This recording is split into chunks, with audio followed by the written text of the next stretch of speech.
जब सामना करना पड़ता है बेरोजगारी से तो फिर वो सिवलिंग निकालते हैं।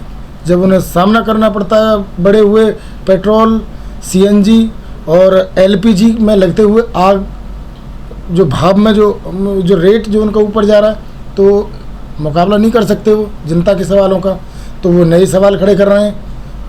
और उनके पास में इसके अलावा दूसरा कोई चारा ही नहीं है कि वो अपनी नाकामी को छुपा सकें। उनका काम ध्रुवीकरण की राजनीति को हवा देना है, इसके अलावा कुछ नहीं है।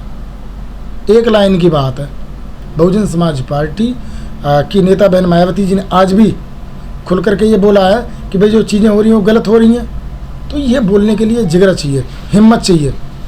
वोट वो दें न दें, मुस्लिमों ने बीएसपी को कितना दिया, मतदान नहीं दिया अलग विषय है। ब्राह्मण या और दूसरे जो वर्ग हैं वो मतदान करें ना करें, लेकिन हमारा काम लोकतंत्र को जिंदा बनाए रखने के लिए आक्रांताओं के खिलाफ, पूंजीपतियों के खिलाफ, शोषण के खिलाफ आवाज़ बुलंद करना है। तो ये जो आवाज़ है, अब ये आवाज़ समाजवादी पार्टी निकाले ऐसी आप उम्मीद कर रहे हो, तो मैं समझता हूँ ये तो गलत है। तेजो महल लिख देने से तो ताजमहल तेजो महल नहीं हो जाने वाला। लेकिन यदि उत्तर प्रदेश की सरकार और भारत की सरकार, आज कहते हैं ना कि ये गाना है कि तुम दिन को अगर रात कहो हम रात कहेंगे, तो वही कहानी है। शासन सत्ता जिनके हाथों में है वो चाहते हैं कि चीज़ें उनके हिसाब से चलें।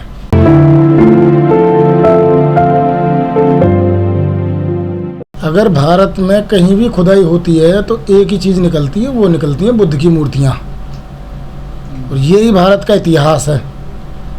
तो आज अगर वो अपने मतलब की चीज़ ढूंढ रहे हैं तो ये उनका काम है। भारतीय जनता पार्टी और उसके अनुसांगिक संगठनों का काम ही भारत में सांप्रदायिक सौहार्द को तोड़ना और ध्रुवीकरण की राजनीति को हवा देना, यही उनका काम है। वो खुद जानते हैं कि भारत के बड़े बड़े मंदिर कभी बौद्ध विहार हुआ करते थे। ये बाबा साहब डॉक्टर अम्बेडकर जी ने अपनी राइटिंग्स और स्पीचेज में भी स्पष्ट किया है। उन्होंने तो साउथ के बड़े बड़े मंदिरों के बारे में बताया है कि मंदिर के पीछे जो देवता है, मैं गर्भगृह में जाकर के बता दूंगा कि इन्होंने जो आभूषण पहना रखे हैं उन्हें हटाओ तो मूर्ति बुद्ध की है। तो ये बुद्ध की भूमि है। यहाँ ज़मीन के अंदर अगर कुछ निकलेगा तो बुद्ध और बुद्ध के अवशेष निकलेंगे और कुछ नहीं निकलेगा। कोर्ट की बात मानने के लिए तो हम सब बाध्य हैं। कोर्ट जो बोलेगा वो हमारे लिए भी, योगी के लिए भी, या अन्य जो पंथ संप्रदाय के लोग हैं उनके लिए भी। अभी उत्तर प्रदेश में जो मंदिर मस्जिद पे जो फैसला आया वो सबने मान लिया कि अगर आप अपना भला चाहते हो तो राजनीतिक सत्ता को अपने हाथों में लो। जो लोग शासक होते हैं उनके ऊपर अत्याचार नहीं होते, शासक कौन बनो। तो जो शासन सत्ता है वो मनुवादी लोगों के हाथों में है, तो अब उनके लठ के सामने कौन अपनी आवाज़ निकालेगा। जहाँ तक मुस्लिम या गैर मुस्लिम या वो लोग जो आज सत्ता के सामने अपने अस्तित्व की लड़ाई लड़ने के लिए खड़े हैं, उनको वास्तव में अपने मत का प्रयोग सही से करना चाहिए। मुस्लिमों को भी, गैर मुस्लिमों को भी, पिछड़ों को भी, दलितों को भी, ये ही उनकी समस्या का वास्तविक हल है। आज तो उन्हें झेलना पड़ेगा, नहीं तो वो क्या करेंगे भाई। उत्तर प्रदेश में हुकूमत किसकी है? भारतीय जनता पार्टी की। मुख्यमंत्री कौन है? योगी आदित्यनाथ। तो भाई वो उसमें जो है जिनका आप नाम ले रहे हो, ओवैसी साहब या अन्य दूसरे व्यक्ति, क्या करेंगे भाई वो? ये तो ईमानदारी की बात है जो आप कह रहे हो कि भाई ये तो धरोहर हैं, इनके साथ में छेड़खानी हो रही है, ये सब जानते हैं। देश की जीडीपी अड्डे में चली गई, उन्हें इससे मतलब नहीं। बेरोजगारी चरम पे, इससे मतलब नहीं। उन्हें इन चीज़ों से मतलब थोड़ा ही ना है। उन्हें मतलब है कि हम सत्ता में कैसे बने रहें, सत्ता में रहते हुए आगे हमारी सत्ता कैसे आए, इस पे वो काम करते हैं। वो इस पे काम नहीं कर रहे कि आपके दुखों का अंत हो, वो इस पे काम नहीं कर रहे कि भारत की प्रतिष्ठा जो धूमिल ना हो, उन्हें इसकी चिंता नहीं है। हमें दिक्कत क्या हुई? आक्रांताओं ने आकर के क्या किया? भारत पर हमला किया। तो भाई अंग्रेज भी आए थे, अंग्रेज भी आए ना, वो भी आक्रांता थे।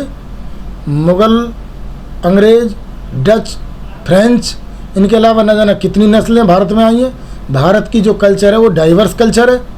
आप साउथ में जाके देखिए, आपको ये देखना पड़ेगा कि जिस विरोध को हम कर रहे हैं उस विरोध से हमको हासिल क्या हो रहा है। लोकतंत्र में सरकार और सरकार के सामने विपक्ष, विपक्ष का काम होता है जनता की आवाज़ को उठाना। जो पार्टियां सत्ता में हैं वो हुकूमत को अपने तरीके से चलाती हैं, लेकिन जो सत्ता में नहीं आती हैं या जो रनर अप होती हैं उनका काम है उस आवाज़ को उठाने जो आवाम की आवाज़ है।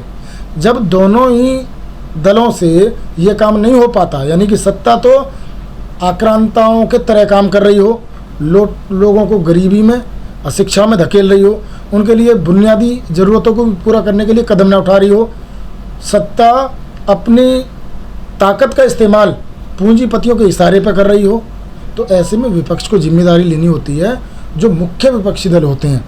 लेकिन जो मुख्य विपक्षी दल हैं वो भी आज कोई ऐसी सकारात्मक पहल करने में विफल हैं। तो फिर जनता अपनी आवाज़ उठाती है।